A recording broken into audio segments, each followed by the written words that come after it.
Hello, my name is Carrie Caudle, and welcome to Read Aloud with Miss Caudle. Today we are reading the book Miss Rumphius, Story and Pictures by Barbara Cooney. Enjoy! Miss Rumphius, Story and Pictures by Barbara Cooney.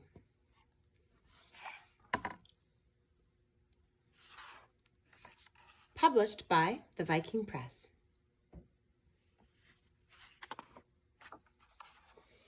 To St. Nicholas, patron saint of children, sailors, and maidens.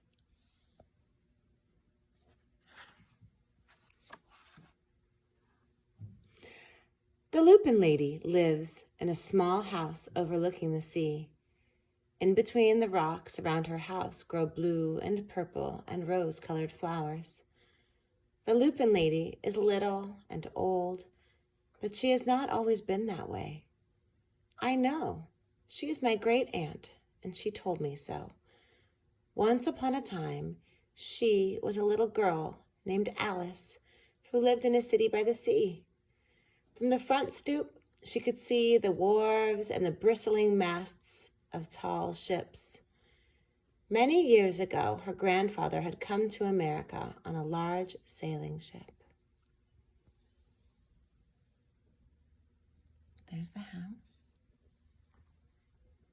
There's many years ago. And little Alice.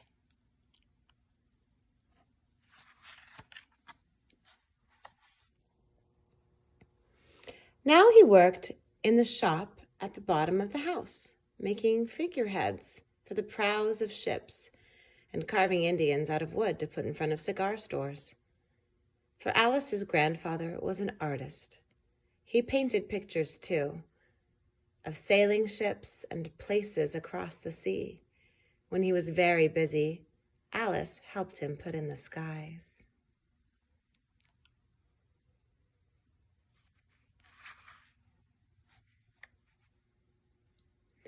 In the evening, Alice sat on her grandfather's knee and listened to his stories of faraway places.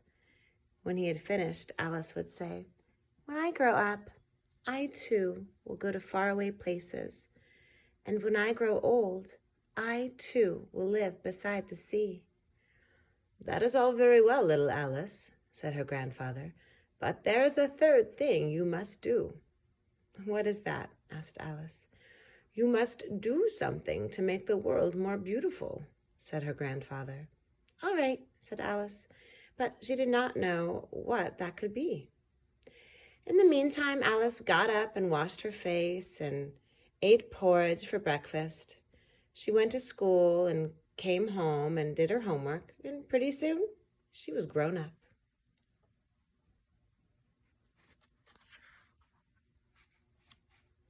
Then my great-aunt Alice set out to do the 3 things she had told her grandfather she was going to do.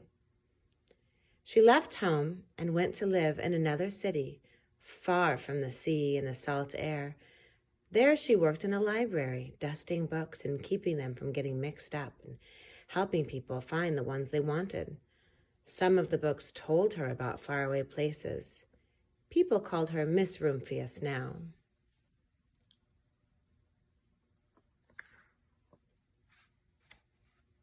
Sometimes she went to the conservatory in the middle of the park. When she stepped inside on a wintry day, the warm, moist air wrapped itself around her, and the sweet smell of jasmine filled her nose.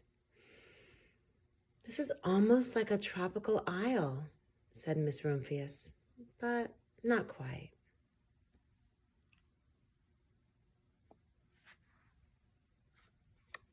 So Miss Rumphius went to a real tropical island where people kept cockatoos and monkeys as pets. She walked on long beaches, picking up beautiful shells. One day she met the Bapa Raja, king of a fishing village. "You must be tired," he said. "Come into my house and rest." So Miss Rumphius went in and met the Bapa Raja's wife. The Bapa Raja himself fetched a green coconut and cut a slice off the top so that Miss Rumphius could drink the coconut water inside. Before she left, the Bapa Raja gave her a beautiful mother-of-pearl shell, on which he had painted a bird of paradise and the words, "You will always remain in my heart." "You will always remain in mine, too," said Miss Rumphius.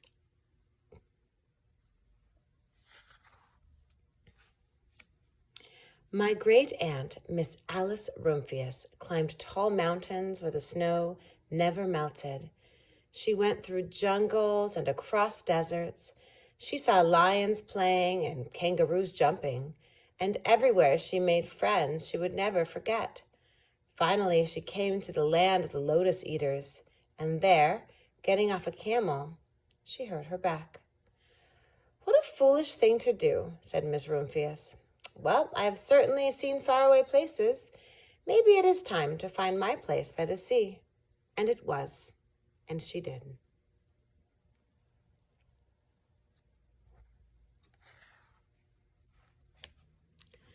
From the porch of her new house, Miss Rumphius watched the sun come up.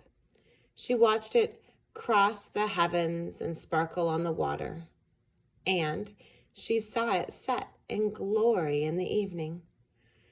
She started a little garden among the rocks that surrounded her house, and she planted a few flower seeds in the stony ground. Miss Rumphius was almost perfectly happy. "But there is still one more thing I have to do," she said. "I have to do something to make the world more beautiful." "But what? The world is already pretty nice," she thought, looking out over the ocean.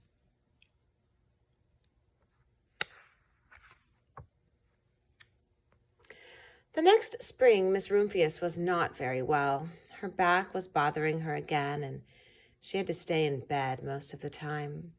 The flowers she had planted the summer before had come up and bloomed in spite of the stony ground. She could see them from her bedroom window, blue and purple and rose-colored. "Lupins," said Miss Rumphius with satisfaction. "I have always loved lupins the best. I wish I could plant more seeds this summer so that I could have more flowers next year." But she was not able to.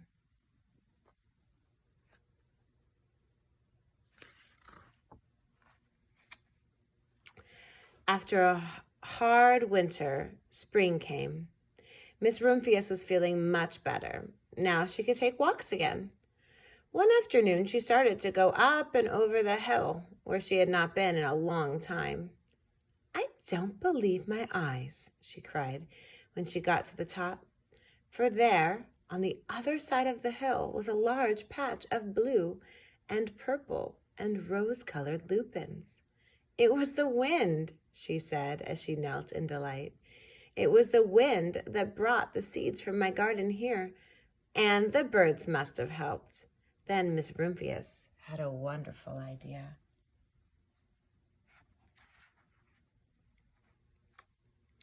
She hurried home and got out her seed catalogs.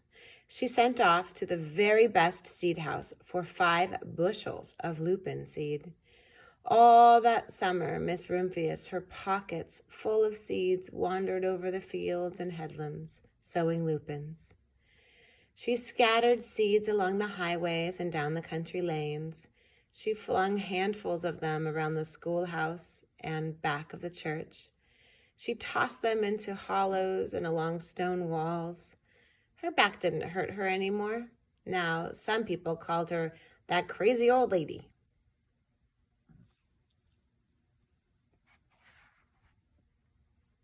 The next spring, there were lupins everywhere. Fields and hillsides were covered with blue and purple and rose-colored flowers. They bloomed along the highways and down the lanes. Bright patches lay around the schoolhouse and back of the church. Down in the hollows and along the stone walls grew the beautiful flowers. Miss Rumphius had done the third and most difficult thing of all.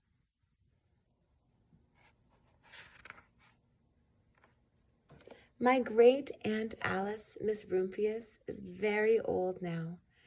Her hair is very white, Every year, there are more and more Lupins.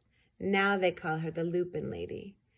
Sometimes my friends stand with me outside her gate, curious to see the old lady who planted the fields of lupins.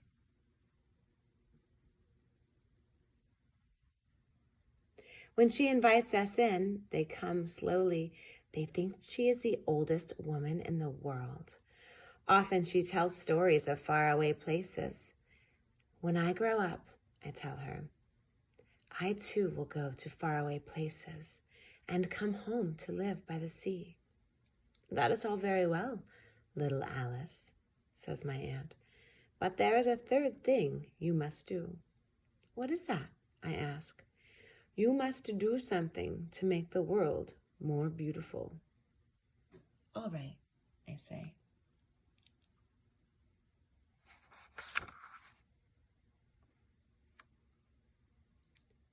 But I do not know yet what that can be.